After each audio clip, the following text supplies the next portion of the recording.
नमस्कार दोस्तों, स्टडीपुर क्लासेज में आपका स्वागत है। और दोस्तों, अभी तक हम कंप्यूटर के प्रकारों में तकनीकी के आधार पर जो कंप्यूटर के प्रकार थे वो हम पढ़ चुके थे। एक बार फिर भी हम उनका फास्ट रिवाइज करने वाले हैं उनको। देखिए दोस्तों, कंप्यूटर के प्रकार। अच्छा, ये बता देते हैं उससे पहले कि ये हमारी क्लास 9th है, ठीक है। और इससे पहले हम 8 क्लास बना चुके हैं। ये 9वीं क्लास है हमारी। और जो पिछली सीरीज है उसको आप देखने के लिए आप हमारे YouTube चैनल से देख सकते हैं। दोस्तों, कंप्यूटर के प्रकार की बात करने वाले हैं हम कि कंप्यूटर के प्रकार के आधार पे कंप्यूटर के जो प्रकार हैं वो किस किस आधार पे बताए गए। तकनीकी के आधार पे बताए गए थे, आकार के आधार पे बताए गए थे और उद्देश्य के आधार पर। इन 3 आधारों पर हमने क्या किए थे, कंप्यूटर के पार्टों को डिवाइड किया था। अब कंप्यूटर के जो पार्ट हैं उसमें तकनीकी के आधार पर हमने देखा था एनालॉग कंप्यूटर होता है, डिजिटल कंप्यूटर होता है और हाइब्रिड कंप्यूटर होते हैं। और इन तीनों के बारे में हमने पढ़ लिया था, एनालॉग कंप्यूटर के बारे में, डिजिटल कंप्यूटर के बारे में और हाइब्रिड कंप्यूटर के बारे में। फिर आज हम जो पढ़ने वाले हैं वो है आकार के आधार पर। आकार के आधार पर कौन कौन से पढ़ेंगे हम? Micro computer, mini computer, main frame computer और सुपर कंप्यूटर को हम पढ़ने वाले हैं। फिर उद्देश्य के आधारों पर बात की जाए तो हमने बताया था कि उद्देश्य के आधार पर 2 प्रकार के कंप्यूटर होते हैं। पहले वे कंप्यूटर जो सामान्य उद्देश्य को ध्यान में रखते हुए बनाए जाते हैं और दूसरे वे कंप्यूटर जो किसी विशेष उद्देश्य को ध्यान में रखते हुए बनाए जाते हैं। तो उनको क्या कहते हैं हम? विशेष उद्देश्य कंप्यूटर। अब इसमें सबसे पहले हमने फिर पढ़ा था एनालॉग कंप्यूटर। एनालॉग कंप्यूटर कौन से होते हैं? वे कंप्यूटर जो एनालॉग डाटा या भौतिक राशियों को मापने का कार्य करते हैं, कौन से होते हैं? एनालॉग कंप्यूटर कहलाते हैं। अब भौतिक राशियों का मतलब क्या है कि ऐसी राशियां जो समय के साथ में क्या हो जाती हैं, परिवर्तित हो जाती हैं, उन्हें भौतिक राशि कहा जाता है। जैसे तापमान है, दबाव है, लंबाई है, द्रव्यमान है, धारा है, पारा है, इसके अलावा मौसम है, भूकंप है, ये सारे के सारे क्या हैं? भौतिक राशियां हैं। एनालॉग कंप्यूटर का उपयोग कहाँ कहाँ किया गया था? वैज्ञानिक क्षेत्र में और इंजीनियरिंग क्षेत्र में इसका उपयोग किया जाता है। इसके अलावा वास्तविक जो इसमें इंपॉर्टेंट चीज़ है वो याद रखने की है कि एनालॉग कंप्यूटर का प्रयोग वास्तविक समय में डाटा प्रोसेसिंग के लिए किया जाता है। तो वास्तविक समय में डाटा का विश्लेषण करने की क्षमता कौन से कंप्यूटर रखते हैं? एनालॉग कंप्यूटर रखते हैं। फिर हमने पढ़े थे दोस्तों डिजिटल कंप्यूटर। डिजिटल कंप्यूटर कौन से होते हैं? डिजिटल कंप्यूटर वे कंप्यूटर होते हैं जो 0 और 1 के रूप में डाटा को प्रोसेस करते हैं। मतलब हमारे पास जो भी डाटा है उसको 0 और 1 के रूप में क्या करेंगे, वो प्रोसेस करेंगे और फिर क्या देंगे, हमको आउटपुट देते हैं। तो ऐसे कंप्यूटर जो बाइनरी पर आधारित गणना का कार्य करते हैं। बाइनरी का मतलब है 0 और 1। फिर इसका उपयोग पढ़े थे दोस्तों हमने कि इसका उपयोग व्यवसाय में किया जाता है, प्रशासन में किया जाता है, शिक्षा में किया जाता है और घरेलू कार्यों में किया जाता है। फिर इसके उदाहरण देखे थे micro computer, mini computer, main frame computer और सुपर कंप्यूटर। ये उदाहरण मान लो या फिर इसके प्रकार मान लो कि ये 4 प्रकार के हो गए। माइक्रो कंप्यूटर हो गया, मिनी कंप्यूटर हो गया, मेन फ्रेम कंप्यूटर हो गया, सुपर कंप्यूटर हो गया। फिर लाभ की अगर बात करें तो इनसे लाभ क्या क्या होते हैं?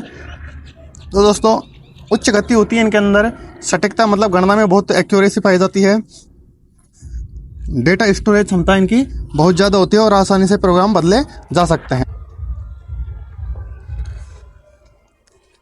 फिर दोस्तों हमने देखा था हाइब्रिड कंप्यूटर। हाइब्रिड कंप्यूटर कौन से होते हैं? वे कंप्यूटर जो एनालॉग प्लस डिजिटल दोनों कंप्यूटरों को क्या होता है, समायोजन होता है, वो कौन से होते हैं? हाइब्रिड कंप्यूटर होते हैं। मतलब एनालॉग और डिजिटल दोनों के क्या पाए जाते हैं? गुण पाए जाते हैं। इसका एग्जांपल देखा था हमने, पेट्रोल पंप की मशीन है, ईसीजी मशीन है, और भी एग्जांपल हो सकते हैं। इसका उपयोग देखे थे हाइब्रिड के, तो उपयोग में है चिकित्सा क्षेत्र में किया जाता है, औद्योगिक प्रक्रिया के अंतर्गत किया जाता है, हवाई अड्डों पर रडार सिस्टम के रूप में, रडार सिस्टम में किया जाता है।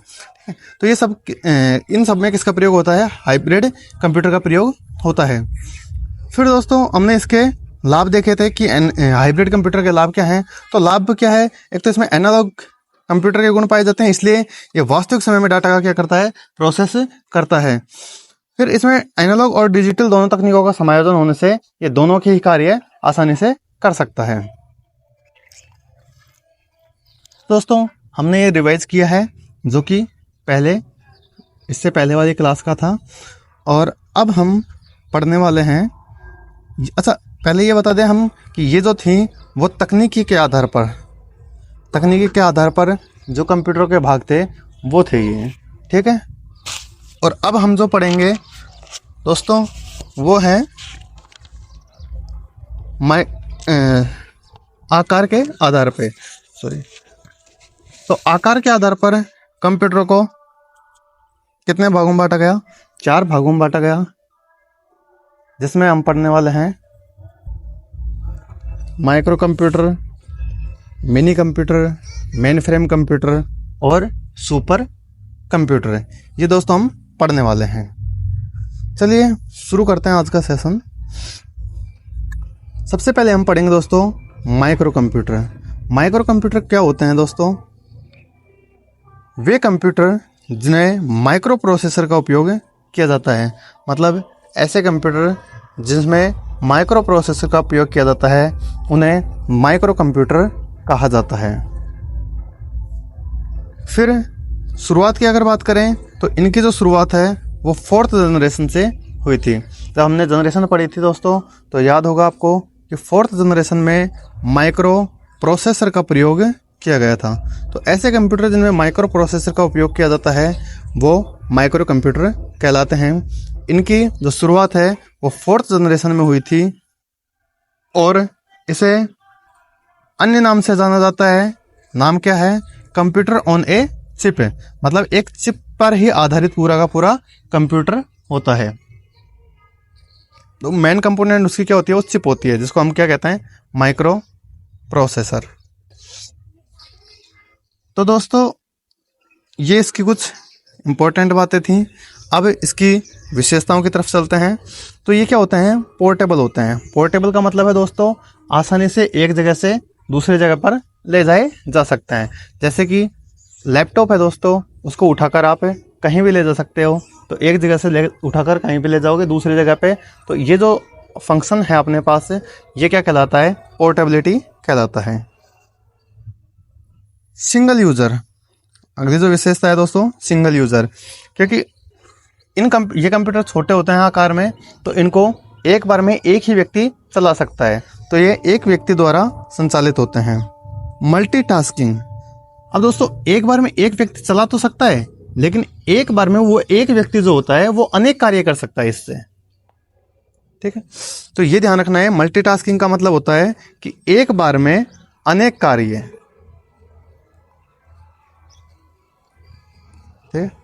एक समय पर एक व्यक्ति द्वारा। तो ये चीज़ें हमें याद रखनी है कि एक व्यक्ति द्वारा एक समय पर अनेक कार्य किया जा सकता है, उस फंक्शन को हम कहेंगे मल्टीटास्किंग। दोस्तों एक बार फिर से बता देते हैं, पोर्टेबल का मतलब है आसानी से कहीं भी ले जा सकते हैं। दूसरा कह रहा है सिंगल यूज़र। सिंगल यूज़र का मतलब है कि एक बार में एक ही व्यक्ति इसका उपयोग कर सकता है। तीसरी जो विशेषता है मल्टीटास्किंग। मल्टीटास्किंग का मतलब है एक यूज़र द्वारा एक समय पर अनेक कार्य करना। अब दोस्तों इसके अगर उदाहरण देखें हम, तो इसके उदाहरणों में अपने पास सबसे पहले जो आता है वो है पर्सनल कंप्यूटर, पीसी। पीसी का मतलब होता है पर्सनल कंप्यूटर। फिर उसके बाद लैपटॉप, टैबलेट, पीडीए और स्मार्टफोन। दोस्तों पीसी का मतलब है कि जिसमें डेस्कटॉप अलग होता है और सीपीयू अलग रखते हैं। अपन कॉमनली उसी को क्या कहते हैं? पीसी कह देते हैं। हालांकि इसका मतलब होता है पर्सनल कंप्यूटर, ठीक है। लेकिन अभी जो अपन देखते आ रहे हैं, इसके आज के ज़माने में जो आप बोलते हैं, पीसी का मतलब होता है कि ऐसा कंप्यूटर जो पर्सनल यूज के लिए होता है। और पर्सनल यूज में भी हम खासतौर से किसको प्रयोग करते हैं? जैसे अगर लैपटॉप की बात करें तो लैपटॉप में क्या होता है? स्क्रीन भी अपने पास होगी और कीबोर्ड भी उसी के साथ में होगा, मतलब पूरा फंक्शन उसी के अंदर, बैटरी भी इसी में होगी। ठीक है, ये क्या होता है? लैपटॉप होता है। लेकिन अगर पीसी की बात करें तो पीसी में एलईडी अलग होती है, सीपीयू अलग होगा दोस्तों, कीबोर्ड अलग होता है और माउस अलग होता है।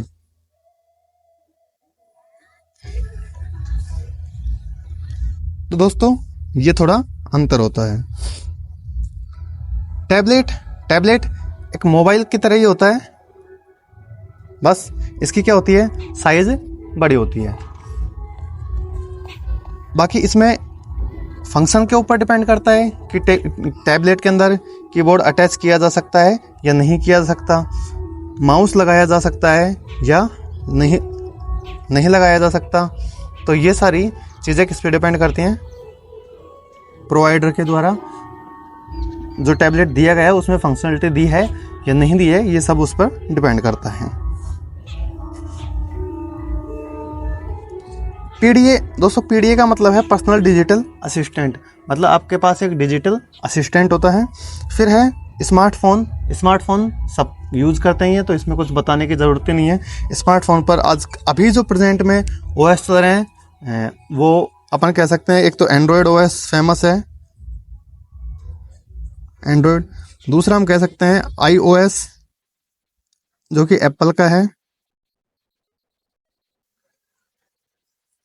और दोस्तों तीसरा जो ओएस है वो है HOMS,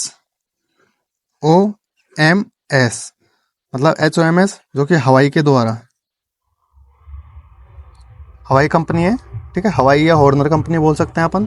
तो इसके द्वारा HOMS जिसको बोलते हैं हार्मोनी OS, ठीक है, ये अभी 3 फेमस OS चल रहे हैं दोस्तों। अब दोस्तों अगर बात करें कि इनका उपयोग कहाँ किया जाता है, तो दोस्तों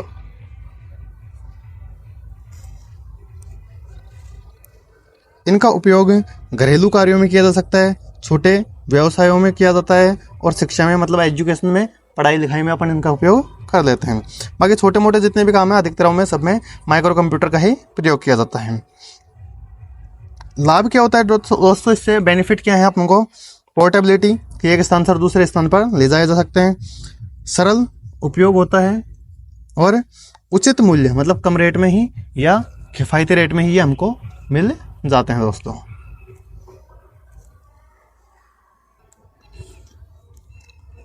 दोस्तों अब हम बात करेंगे मिनी कंप्यूटर की। तो मिनी कंप्यूटर क्या होते हैं दोस्तों, ऐसे कंप्यूटर जो मध्य आकार के होते हैं। कैसे होते हैं दोस्तों, मध्य आकार के होते हैं और छोटे व्यवसाय विभागों के लिए उपयुक्त होते हैं। तो इसका मतलब यह है कि ये क्या होंगे दोस्तों, जो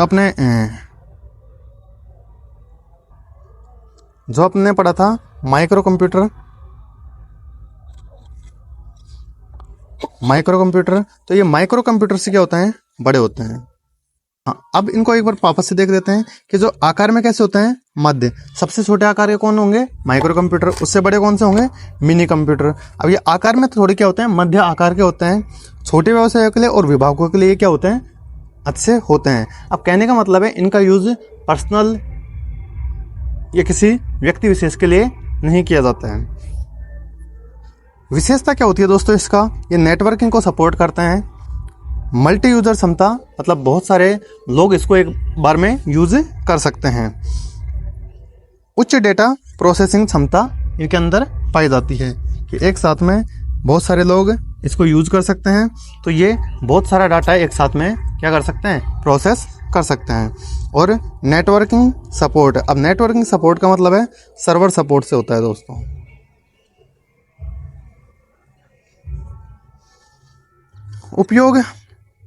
उपयोग मिड साइज बिजनेस में इसका प्रयोग किया जाता है, क्योंकि उनके पास डाटा बहुत ज़्यादा कलेक्ट होता है और बहुत सारे डाटा को आदान प्रदान करते हैं। तो ऐसे सेक्टर जहाँ पर डाटा का बहुत ज़्यादा उपयोग किया जाता है, संरक्षण किया जाता है डाटा का बहुत ज़्यादा, और डाटा का ट्रांसफ़र भी किया जाता है। तो ऐसे बिजनेस के लिए हम किसका यूज़ करते हैं, मिनी कंप्यूटर का प्रयोग करते हैं। इसका प्रयोग स्मॉल स्केल इंडस्ट्रीज के लिए भी किया जाता है दोस्तों। मिड साइज बिजनेस के लिए किया जाता है, स्मॉल स्केल इंडस्ट्रीज के लिए किया जाता है, और एजुकेशनल इंस्टीट्यूट्स के लिए भी इसका प्रयोग किया जाता है। देखो दोस्तों, स्मॉल स्केल इंडस्ट्रीज का मतलब है जिनकी कैपिटल कम होती है दोस्तों, ठीक है, मतलब ज़्यादा कैपिटल का यूज़ वो नहीं करते और उनका व्यवसाय भी बहुत ज़्यादा बड़ा नहीं होता है। तो ऐसे इंडस्ट्रीज के लिए मिनी कंप्यूटर का प्रयोग किया जाता है। एजुकेशनल इंस्टीट्यूट में क्यों किया जाता है दोस्तों, क्योंकि एजुकेशनल इंस्टीट्यूट जो होते हैं उनमें जैसे आजकल ऑनलाइन क्लासेस चल रही हैं, तो इनका जो डाटा है बहुत ज़्यादा मात्रा में होता है। तो इन डाटा का अरेंजमेंट करने के लिए क्या किया जाता है, मिनी कंप्यूटर का प्रयोग किया जाता है। अब दोस्तों अगर बात करें विशेषताओं की इसकी, तो इसमें नेटवर्क सपोर्ट आता है, मल्टी यूजर क्षमता होती है और उच्च डाटा प्रोसेसिंग होती है। नेटवर्क सपोर्ट होता है, मल्टी यूजर क्षमता का मतलब क्या होता है दोस्तों कि एक साथ में बहुत सारे यूजर उसको उपयोग कर सकते हैं। उच्च डाटा प्रोसेसिंग क्षमता पाई जाती है। एग्जाम्पलों की बात करें तो दोस्तों VX और PDP-11 इसके एग्जाम्पल हैं।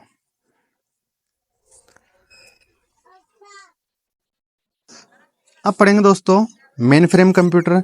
मेन फ्रेम कंप्यूटर कौन से कंप्यूटर होते हैं दोस्तों, जो बड़े संस्थानों में प्रयोग किए जाते हैं, मतलब जहां पर डाटा का बहुत ही ज्यादा मात्रा में क्या होता है, प्रोसेस किया जाता है, वहां पर मेन फ्रेम कंप्यूटर का यूज किया जाता है।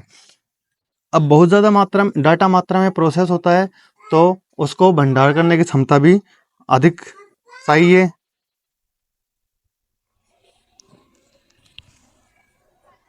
मेन फ्रेम कंप्यूटर बड़े उद्योगों में उपयोग होते हैं जहां भारी मात्रा में डेटा प्रोसेस किया जाता है, मतलब जहां पर बहुत ज्यादा मात्रा में डेटा का क्या किया जाता है दोस्तों, प्रोसेस किया जाता है।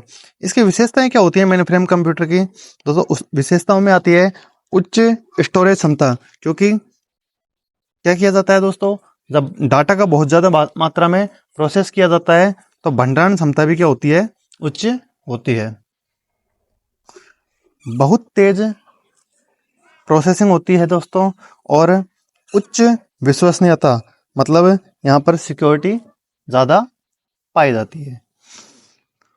इसका उपयोग कहाँ किया जाता है, बैंक में किया जाता है, वित्तीय संस्थाओं में किया जाता है और एयरलाइंस रिजर्व सिस्टम में किया जाता है और बड़े कॉरपोरेट जो हैं दोस्तों उनके अंदर इसका प्रयोग किया जाता है। कहने का मतलब यह है दोस्तों, सिंपल से भाषा में अगर समझें तो मेन फ्रेम कंप्यूटर वो होते हैं जो बड़े उद्योगों में या बड़े संस्थाओं में प्रयोग किए जाते हैं। ठीक है, अब ऐसी संस्थाओं में प्रयोग किया जाता है जहां पर बहुत ज्यादा मात्रा में डाटा होता है और उस डाटा का क्या करना होता है, प्रोसेस करना होता है, साथ में उसका भंडारण भी करना होता है। तो उसके लिए हमको क्या चाहिए होती है दोस्तों, तेज प्रोसेसिंग स्पीड चाहिए होती है। तो इसमें विशेषताओं में हमने पढ़ा था तेज प्रोसेसिंग स्पीड भी होती है।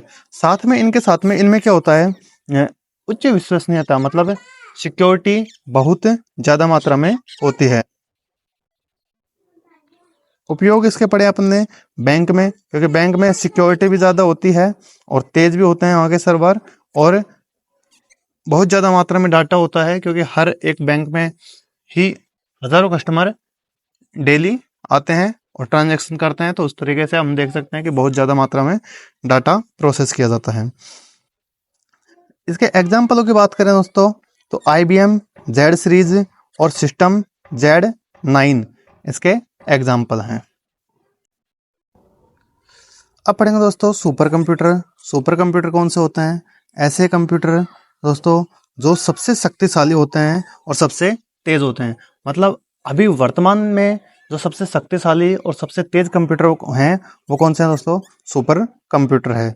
इनकी विशेषताएं की बात करें तो बिलियंस में इनकी स्पीड आती है, मिलियन से बिलियंस में स्पीड आती है, जो मापी जाती है फ्लॉप्स के रूप में।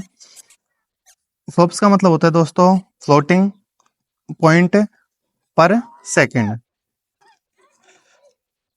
फ्लोटिंग पॉइंट ऑपरेशन पर सेकंड, फ्लोटिंग पॉइंट ऑपरेशन पर सेकंड। टेराबाइट में इनका स्टोरेज होता है। उपयोग की अगर बात करें दोस्तों तो मौसम पूर्वानुमान में इनका उपयोग किया जाता है, वैज्ञानिक अनुसंधानों में इनका प्रयोग किया जाता है, ऑटोमेटिक एनर्जी सिमुलेशन में इनका प्रयोग किया जाता है। एग्जाम्पल देखें इनके, तो इनके एग्जाम्पल है दोस्तों क्रेवन और IBM समिट। अब अगर दोस्तों इसके एक्सटर्नल बात करें तो हम पढ़ ही चुके थे ये चीजें फर्स्ट चैप्टर के अंदर कि जो इसके जो जनक हैं वो सैम और क्रे हैं दोस्तों, ये हम पढ़ ही चुके थे। इसके अलावा सुपर कंप्यूटर की एक खास विशेषता ये और होती है दोस्तों कि इस पर एक बार में अनेक व्यक्ति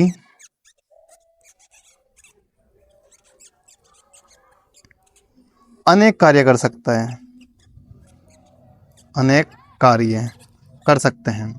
दोस्तों यह भी हमें याद रखना है कि सुपर कंप्यूटर में एक बार में अनेक व्यक्ति अनेक कार्य कर सकते हैं।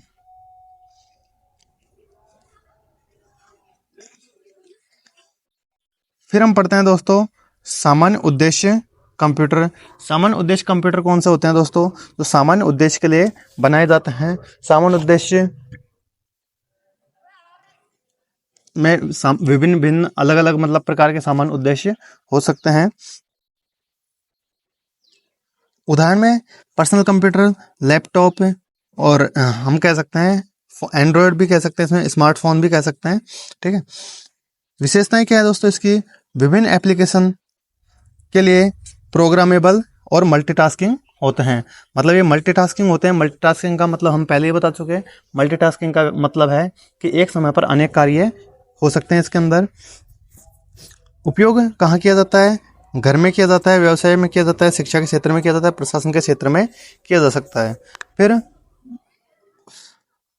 लाभ की हम बात करें तो विस्तृत उपयोग क्षेत्र होता है और सरल एक्सेसिबिलिटी होती है। मतलब सरल एक्सेसिबिलिटी का मतलब है इजी टू यूज, मतलब उपयोग करने में क्या होते हैं, ये सरल होते हैं। और विस्तृत क्षेत्र उपयोग का है, मतलब ज़्यादा लोग इसको उपयोग करते हैं। फिर विशेष उद्देश्य कंप्यूटर की बात करें तो विशेष उद्देश्य वाले कंप्यूटर में विशेष कार्य के लिए डिजाइन किए जाते हैं।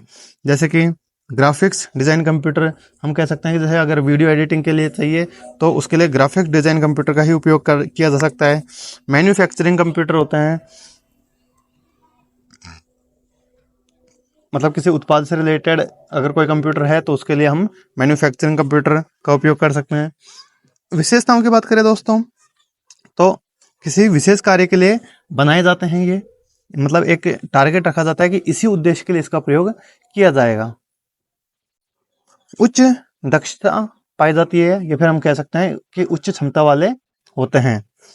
उपयोग की बात करें तो एरोस्पेस, मतलब अंतरिक्ष में, एरोस्पेस का मतलब है दोस्तों अंतरिक्ष, अंतरिक्ष में इसका उपयोग किया जाता है। दूसरा है डिफेंस, मतलब डिफेंस का मतलब है सुरक्षा के क्षेत्र में। और तीसरा है मेडिकल, मतलब हम कह सकते हैं जो डॉक्टर या अस्पताल वाली जो सुविधाएं होती हैं दोस्तों, तो उनमें इसका प्रयोग किया जा सकता है।